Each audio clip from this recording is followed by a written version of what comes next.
Hello guys, आज की video में हम बात करेंगे क्लास 10th मैथमेटिक्स पार्ट 2 के ऊपर। इससे पहले पार्ट फर्स्ट की जो वीडियो है वो आ चुकी है, आपने नहीं देखी है तो आप जाकर देख सकते हो। तो यार आज बात करेंगे आपका जो पार्ट सेकंड आएगा ऑब्जेक्टिव टाइप, उसके ऊपर कैसे क्वेश्चंस आएंगे, कैसे यहाँ पर आपको क्या पढ़ना है जिससे कि वो पार्ट आपका ईजिली हो जाए। ठीक है, तो चलिए गाइज वीडियो को स्टार्ट करते हैं। उससे पहले गाइज अगर आपको क्लास 10th मैथमेटिक्स के इंपॉर्टेंट क्वेश्चन चाहिए तो आप लोग जो है 25 रुपये की PDF खरीद सकते हो, जिसके अंदर आपको इंपॉर्टेंट क्वेश्चंस मिल जाएंगे। ठीक है, डिस्क्रिप्शन में आपको नंबर मिल जाएंगे व्हाट्सएप के, वहाँ पर आप कांटेक्ट कर सकते हो। चलिए अब वीडियो को स्टार्ट करते हैं। सो गाइज यहाँ पर जो है हमने डाउनलोड कर लिया है आपका मैथमेटिक्स का सेकंड पार्ट, यानी कि MCQ ऑब्जेक्टिव टाइप पार्ट। ठीक है, अब देखो यार 12th का मैथ का पेपर हो चुका है, मैंने उनकी वीडियो बनाई थी, उनकी फीडबैक ली थी मैंने।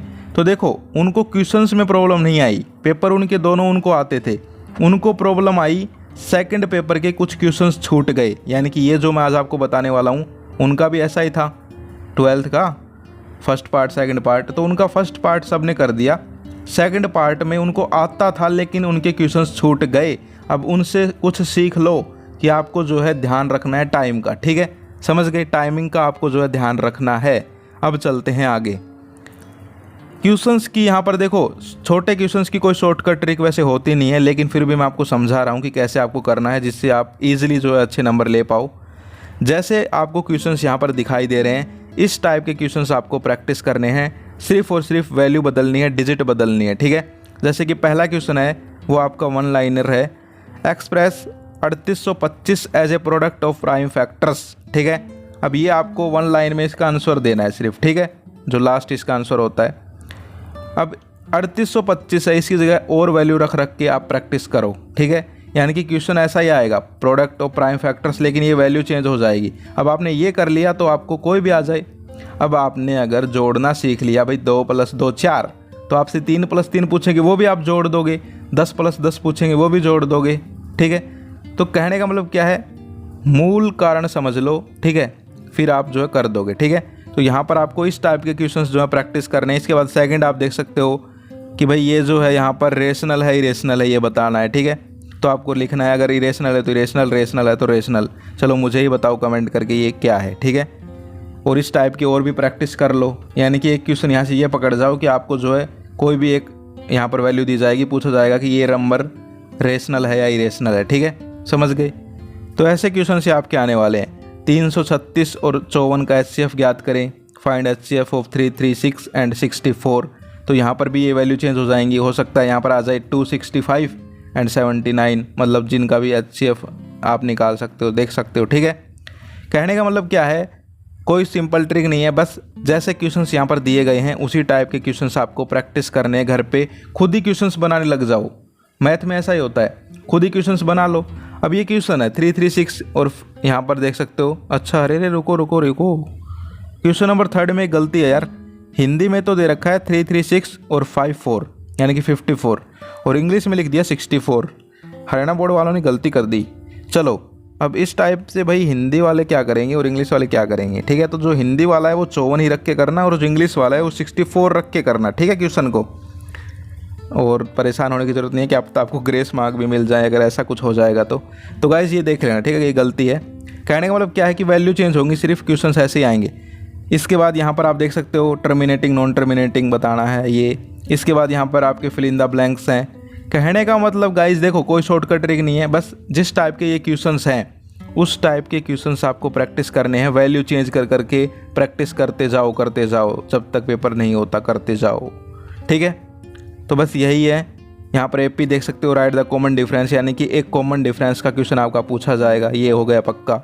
एक टर्म का क्वेश्चन पूछा जाएगा कि भाई इसका 14th टर्म बताओ, देख सकते हो आप लोग। ठीक है, sum of first 50 natural numbers is, अब आपके पेपर में आ सकता है द सम ऑफ 50 या फिर 20 नेचुरल नंबर्स, या फिर आ सकता है 20 whole numbers, 20 conjugative natural numbers. ठीक है, प्राइम नंबर्स। कहने का मतलब टाइप देख लो कैसा है। ठीक है, उसी टाइप के क्वेश्चंस प्रैक्टिस करो। तो ये आप सारा का सारा देख सकते हो, एक ऐसा क्वेश्चन भी आएगा। ठीक है, तो कहने का मतलब गाइज ओवरऑल यही है कि भाई ये जो दे रखे हैं इनको देखो, इनको समझो कि ये कैसे क्वेश्चंस हैं, और इस टाइप के क्वेश्चंस प्रैक्टिस करो। सिर्फ और सिर्फ यही करना है। 12th का भी ऐसा ही हुआ था, उनके जो है क्वेश्चन सेम टू सेम आए थे, बस वैल्यू उनकी चेंज हुई थी। और मेरे पे विश्वास नहीं होता तो उनसे खुद पूछ लो जाकर, ठीक है। मेरे चैनल पे जो है उनको कमेंट कर दो 12th की वीडियो में कि भाई कैसा पेपर आया था, वो आपको खुद बता देंगे, ठीक है। उनकी वैल्यू चेंज हुई थी बस, ठीक है। जैसे कि मैं आपको एक क्वेश्चन का बताता हूँ कि उनका कैसे क्या हुआ। देखो जैसे ये क्वेश्चन है, इंग्लिश में देखते हैं। Area of A sector of a circle with radius 14 centimetre and angle of sector 60 degree is. उनके सैम्पल पेपर में मान लो ये क्वेश्चन था, ठीक है।